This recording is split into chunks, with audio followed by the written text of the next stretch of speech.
Hi guys, my name is Amber and this is Ava, and we're here to share with you our positive birthing story. So what you can hear in the background is Ewan, by the way, which I'll show you about him in a minute, but we got some calming music because Ava is shortly going to pass out. So I figured I would make this video while she is calming down. And you can see the lighting is going in and out. We have the blinds open too. So I wanted to share this video because I've had a handful of people have asked me to share it, actually, because it's a hypnobirthing experience. It's positive, it's all natural, and I had a different mindset going into it that hopefully can help you guys out too. So pretty much I did the hypnobirthing. I didn't do a course. I read the book. And I'll put the actual links. Anything I recommend or talk about, I'll put in links all below so you can find those there. So I read the hypnobirthing book, and I watched a ton of YouTube. So I watched positive stories. I watched like meditations. I did affirmations. I did all of that kind of stuff, and that was throughout the whole pregnancy. Or sorry, no, I lied. So that was actually starting in February. So actually, maybe I should redo this. Okay, I'll edit this part. So this is a positive birthing story, and I'll just give you a little bit of a nutshell for myself. I found out I was pregnant back in October 2018. Unexpectedly pregnant, okay? Obviously, after the shock was over, both my partner and I, Mick, we're firm believers things happen for a reason or reasons, and it was a blessing in disguise, without a doubt. So, we were quickly on board after the shock was all over, but we were absolutely shocked. So it was unexpected, but blessing in disguise. Look at her. She's amazing. But yeah, so found out we were pregnant back in October, and we actually, from that time, like from that moment, finding out we were pregnant, it was decision-making time. So literally so much has changed from there. Literally wrapping up our my consulting agency, stopped doing guest speaking gigs, stopped hosting events, wrapping up all my clients by Christmas, moving interstates here in Australia. Loads of different stuff has changed. So by January, we were then moving into Canberra. So a whole different state. We were living currently in the Gold Coast when we found out we were pregnant. And then by January, we moved, and it just happened to be the best for us. Yeah, hey sweetie. And then from there, sorry, the lighting keeps going in and out, so hopefully it doesn't bother you too much. There. Oh, she's a noisemaker, which is amazing. And then from there, so I guess from October to December, I was pumping a bunch of breathing techniques. So I was actually sorting out my back. I actually hurt my back in June 2018, and I was working with a specific chiropractor and an osteopath that really helped me to heal my body emotionally from the inside out. It was really actually cool, and that was the big basis of my pregnancy, because it taught me how to let go, surrender, to have patience, and I owe majority of that mindset to them, because they literally called me out, and I had to learn a lot. So it was great that I was doing that while she was in the womb, and at the time I didn't know it was a boy or a girl, by the way, so this was a surprise. Hey, but today she's 6 weeks, so yes, I thought it would be a good day to make this video. And then what happened from there? So we moved in here in January. We have no friends here. We didn't know anyone in Canberra. And we were just making the most of it. So from there, I didn't find any chiropractor or osteopath here. I just kept going with my breathing stuff that I learned from them. And I read the hypnobirthing book. So that's when I started in February, hypnobirthing. So she was due in May. And I just watched a lot of YouTube videos, did a ton of guided meditations from YouTube, hypnobirthing guided meditations, affirmations, and then just kept up with my workout regime. So I was working out, and honestly, it wasn't like a intense workout of what people may know me as, but it was just nice and being active. So I was swimming and walking. Those were my main two activities. Oh, she wants to be on the video. Hey. Yeah. I know. What is it? Huh? I think she wants to be in the action. I had to pause and do a little bit of boob time. So yeah, then from there, then from there, I'm blanking out. So that was January. That was February when I started reading Hypnobirthing. Yep. Okay, cool. So reading up to May. So May was my due date, May 31st. And then now this is going into labor. So on May 31st, I didn't have her. Okay. I literally was late according to the hospital terms. And I literally went to a midwife appointment on the Monday. And the midwife said to me that if I wasn't in labor, that they would want to induce me on the following Friday. And I actually didn't want to get induced. Okay. I really wanted things to be natural. I'm a firm believer that she'll come or he will come. My belief was the baby will come when the baby wants to come. And I wasn't hung up about the due date. And really, guys, it's an estimated due date. It's not the actual end all or be all. A lot of new moms don't know that, or, are aware of that. And honestly, I wasn't hung up about it. So when people message you, oh, is the baby here yet? Is the baby here yet? Don't let it get to you. My response always to them was, the baby will come. The baby wants to come. It's like for them to get over it and just understand, like, we're taking care of our body and the baby's in there. She doesn't want to leave. So completely get it. It's a safe spot. So that was really brilliant. And then on the Monday, so when they told me that they would induce me by Friday, I was like, no, I'm going to up my game on all natural inducing techniques. And I went to town. So when I came home from the appointment, I was already doing little things, but I wasn't pumping them. And everything that I have done, I actually have documented into a PDF for you guys. So if you want to download it, it's absolutely free. Go check it out. It's actual recipes, everything that I use, the specific homeopathics, everything, all of them are in there, so you guys can download that for free and check it out if it may help you. And then pretty much by that Monday night around 2 a.m. I literally started feeling discomforts, but I didn't know if it was contractions or what we like to call in the hypnobirthing world surges. And hypnobirthing is huge on language, so rather than a contraction, they use the word surges. And if you want to know more about hypnobirthing, I literally am a host for a podcast called the Parenting Biz Podcast, and we had an amazing guest on the podcast called Debra Wakefield, and she's a birth educator, hypnobirthing birth educator, and she shares all of this. It's absolutely brilliant. So I'll put a link into that episode as well.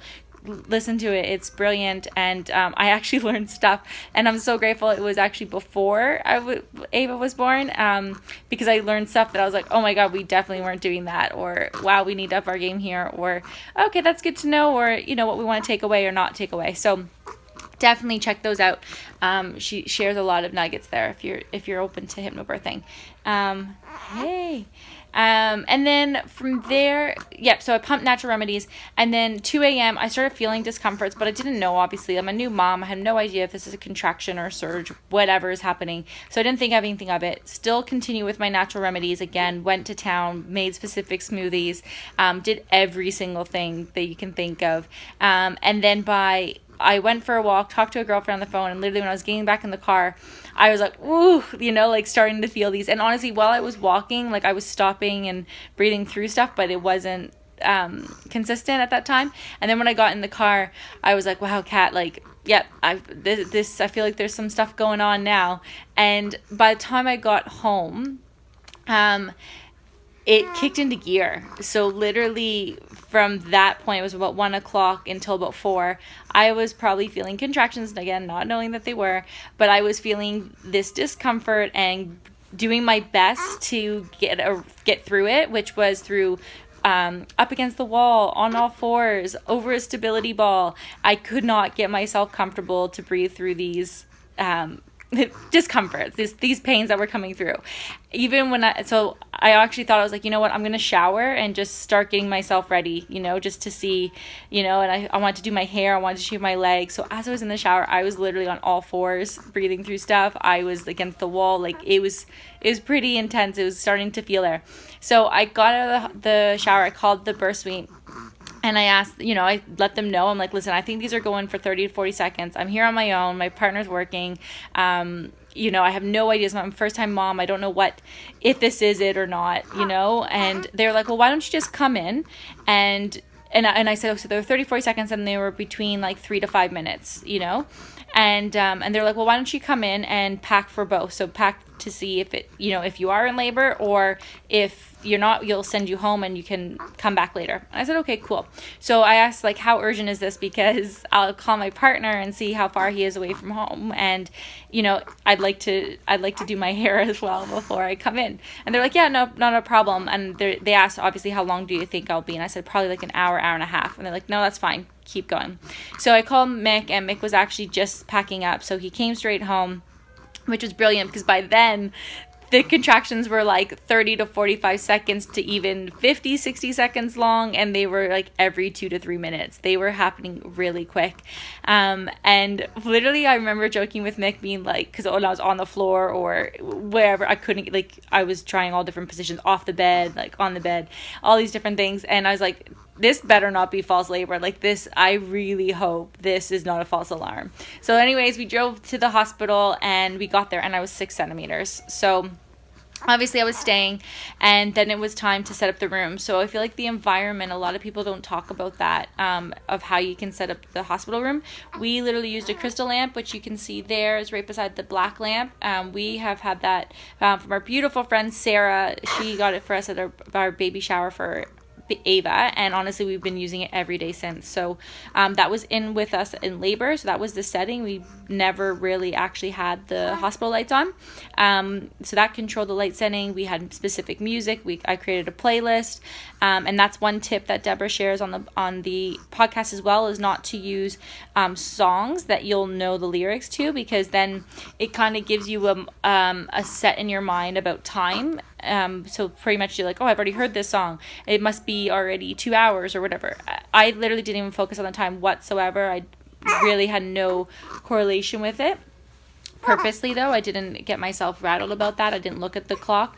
I didn't care how long it would take or didn't take. It didn't faze me. But that is something you may want to take on as advice as well. Listen to that episode. Debra shares a bit about that. Oh, you're so beautiful. You are. And then, so we set up the music. We had diffusers, so we had specific scents. And then I had a whole homeopathic birthing kit that Mick was literally like my drug dealer and was popping it to me. It was all natural, of course. And literally we just started doing acupressure and attempting different positions. Obviously at the hospital they can adjust the size of the bed or the height of the bed, so we did all different positions there. We did a Mexican technique as well, which I'm blanking on the name, but I will put it all down there. And again, I made a list of all natural, what did I do? It was like a natural list of how, like, the hospital checklist. That's it. There we go. And there's a lot of natural stuff in there. So if you want, you guys can download that too. That's absolutely free. So it's a hospital checklist. And it has all the natural remedies. So I went to a homeopathic. They gave me a whole birthing kit of homeopathics as well. We had acupressure techniques, which I'll share that PDF because that's brilliant. And again, another tip that Debra shared in the podcast that literally Mick and I hadn't done. So the night before, we literally just practiced the acupressure, and this was, mind you, that was probably May 22nd, I think it was, and our due date was the 31st, so we weren't too far off. And we just practiced the specific techniques on myself, being like, yep, I can feel that, yep, okay, that's cool, let's move on to the next one, move on to the next. And honestly, we packed it into the hospital bag that night. Like, we're like, okay, well, we'll just do it when labor comes. When we were on the episode, Debra was like, yeah, I get my students 8 weeks beforehand to do this every night, and to practice them. You want to do the reps 3 to 4 times. And I was like, oh no, like, we clearly haven't done that far in advance.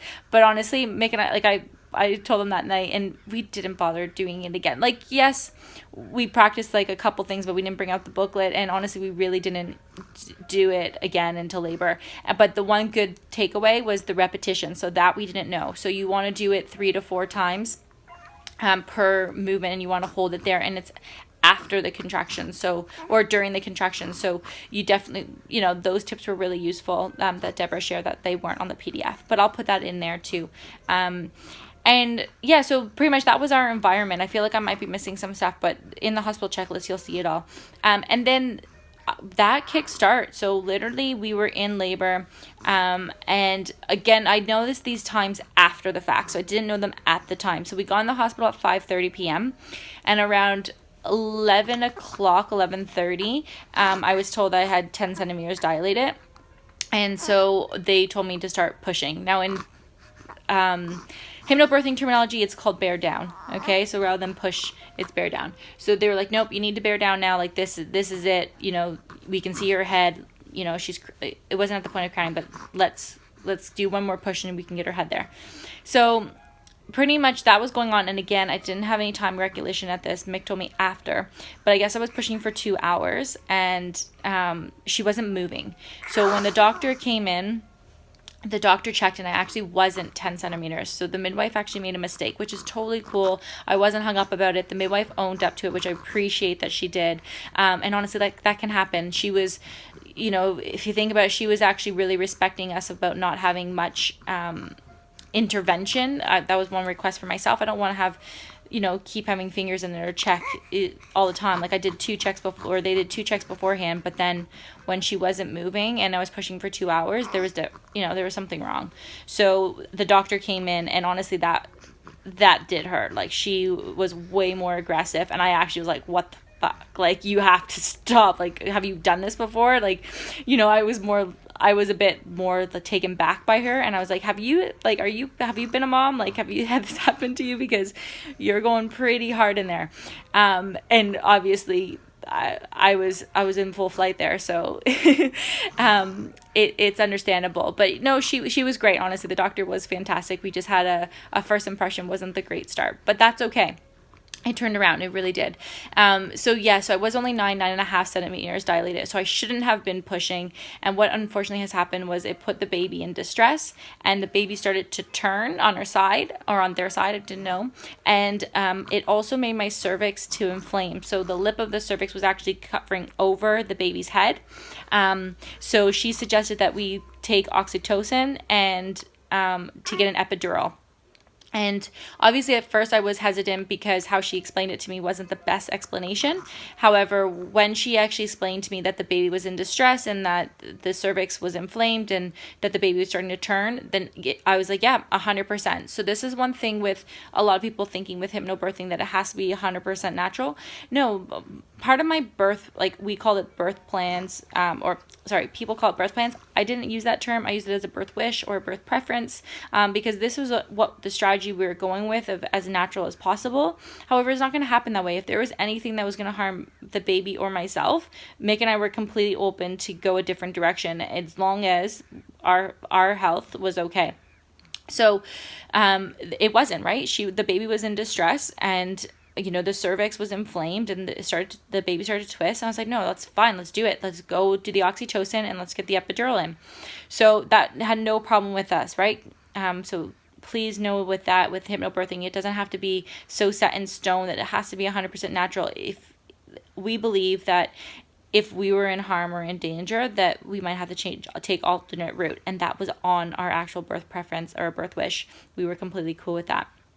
So that happened, and then then they asked us to push or bear down for another hour to see if the baby would come out, because the oxytocin did kick in. It did calm down the cervix, and she did actually go back in the correct position as well. Pushed for another hour, and unfortunately it still didn't do anything. And obviously now, like, I've been tired too, and so she actually just said, we need to take you down to the theater for surgery and get forceps done to bring her out, and we need to do it episiotomy. I can't even pronounce it, but I need to get a cut. And I said, that's fine, whatever you have to do. So Libby went down there, and the doctors in the theater, like, everyone was just amazing. The anesthesiast was fantastic. Hey. And they just took so good care of us, you know. And honestly, the epidural was magic, like, compared to, you know, being natural up to 9.5 or 10, like what you thought was 10. And I thought it was only one push away to then the epidural. It was a whole different magical ride. But yeah, so that was all happened. So that was our birth story. Like, and then Ava was born on the 6th of the 6th at 6:50 in the morning, and she was amazing, you know, like, these things happen. And I feel like if you're so hung up on it has to be 100% natural or it has to go a certain way, I feel like that adds to the stress, where we were both really open just to going with it and making sure that our house were okay, the baby and mine, and, you know, making the most of it and enjoying the ride. So that was our birth story. One thing that a lot of I found with my research and stuff going on. And honestly, I didn't do much research. I won't lie about that. I really did wing this whole parenting pregnancy process. And I still want to wing it. I really do. I want to take it day by day. I don't want to stress. I want to enjoy this. Like, look how amazing this is. She's so cute. That in recovery, so after when she was born, my whole focus and my only focus was to master breastfeeding and to recover myself. That was it. I didn't care about anything else. I didn't want anything else. I went into full hibernation and recovery mode, whatever I needed to recover and whatever I can get her to master breastfeeding and just adjust and take care of her and, you know, adapt to our, you know, make our home our sanctuary and work it out together as a family. So when we were in the hospital, that's right away recovery began. So that morning, she was born at 6:50. I did baby lead breastfeeding. So if you're not too sure what that is literally when we were in the recovery room, I put her on my, obviously skin to skin, but I put her on my chest rather than putting her right on the boob. I put her on my chest and let her find the boob, and she found it right away. So that's baby led breastfeeding. She latched on beautifully. I did actually do a specific technique as well, like obviously put it up for the nose, like the nipple on her nose, so that she actually does like a big mouth bite and then goes down. And honestly, breastfeeding has been fantastic. Now, there's been a lot of boob care. I won't lie about that from the get-go. So in the hospital, I brought in coconut oil, and I would put on coconut oil on my breast after every single feed. Okay, there's another way you can put breast milk around, but I did coconut oil, and then once I got out, I used specific pads, which I'll put a link in there too, and then I alternated between coconut oil and the breast pads, and I still do that today. So 6 weeks later, every single time. So I have the pads on my nipples, and I'll rotate that between coconut oil, and I have another oil that I use as well that moisturizes my boobs because I don't want stretch marks on them. So I have that too. So boob care is massive, and I'll put that link in there. I can't remember the name of that oil that I'm using now. And that's specifically for stretch marks and massaging my boobs because I don't want to get milk or clogged milk ducts.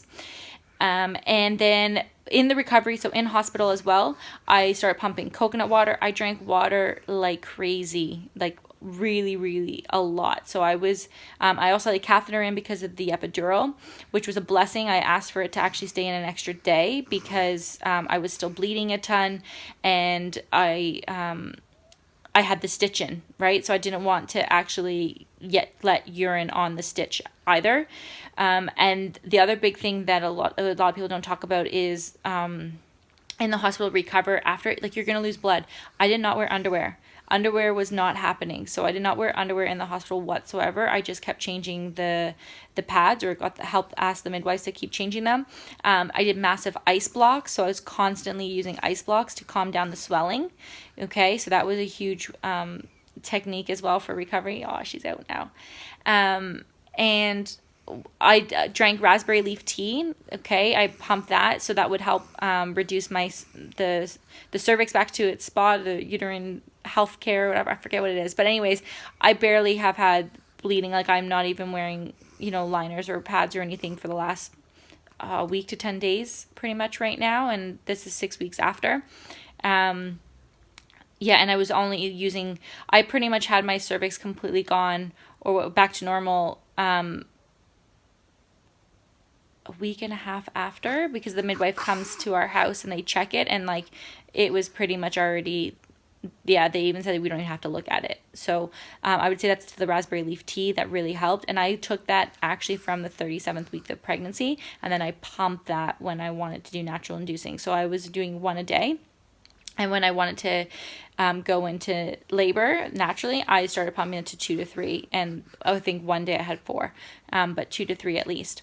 And then I continued at least 10 days after. That's what they say. But I did it for 14 days after the pregnancy. I drank the raspberry leaf tea every day. And then what else did I do? I had a whole bunch. I did probiotics after. And every day. I brought those into the hospital with me. I had homeopathics for afterwards as well that I took. And then I was in the hospital for 2 nights or 2 days. Yeah, 2 nights. So I left on the Friday, and then it continued recovery for another 2 weeks pretty much. I didn't do anything else. I didn't work out. I didn't do anything. I didn't even start Kegels until the 3rd week. So I just literally looked after myself, and I have like a whole, every single day what I took, like aloe vera, I drank it, green juice, specific smoothies, apple cider vinegar, lemon water, coconut water, multivitamins, iron pills, vitamins. I did a lot. So if you want, I'll actually put that in there. I'll make like a document or a PDF or something of showing what I did, and you guys can download that too. But I owe that, honestly, like that was just, it kept me mentally well. It helped me physically. So just to give you a little bit of a side note, I put on 20 kilos for the pregnancy, and by my 4-week mark, I only had 5 kilos extra on, and I still only have 5. I'm lingering at the moment between 5 kilos, 5 and 6. So I'm okay with that. And the other thing too about it mentally is I wasn't stressing about the weight. So before I gave birth, I actually had to sit down with myself and just really talk to myself, because I was aware that I would have the tendency to put the pressure on myself to lose the weight and lose it quickly. But I had to actually have the talk with myself, being like, Amber, it took you 9 months to gain the weight. If it takes you 9 months to lose the weight, that's okay. And I really had to just be okay with it and allow myself. And I feel like once I came to terms with that, I feel like that allowed the weight to fall off afterwards so quickly and so well, because I wasn't stressing. And I think that's the biggest thing as well, even with milk supply. I think with just the adapting of a newborn, the potential of lack of sleep, like from the get-go, Ava's been sleeping 1 to 3 hours. Now she's between 2 to 4. Yes, there's some times in the day where she might have a nap and it's only 20 minutes and then she wants the boob again. But in the evening, she's sleeping. Like, she's doing really well. I think part of that is also in your, as a parent, mental game. For me, I actually took it as, this is just a phase, it's not going to be forever. So I actually haven't felt like, oh my God, I'm not getting any sleep, or if I focus on that, then that's all that's going to happen. What I keep saying to myself is I'm rested, I'm well rested, and I can take naps in between the day. So when she's sleeping, I do nap, like not all the time. Sometimes I work. So this nap, I'll do some work. Just because today is a big day we have. So we have a lot going on, but I'll nap with her this afternoon. So I'm going to, push myself for a little bit in the morning, soak it up. I've already had my shower and done my exercises. I do that at like 4:30 in the morning, just because that's the time that, Mick is here, and that's when we have to do it, so I can at least get a shower in the day, and then I at least take care of myself first, so then I can give myself to her. I'm a firm believer of that.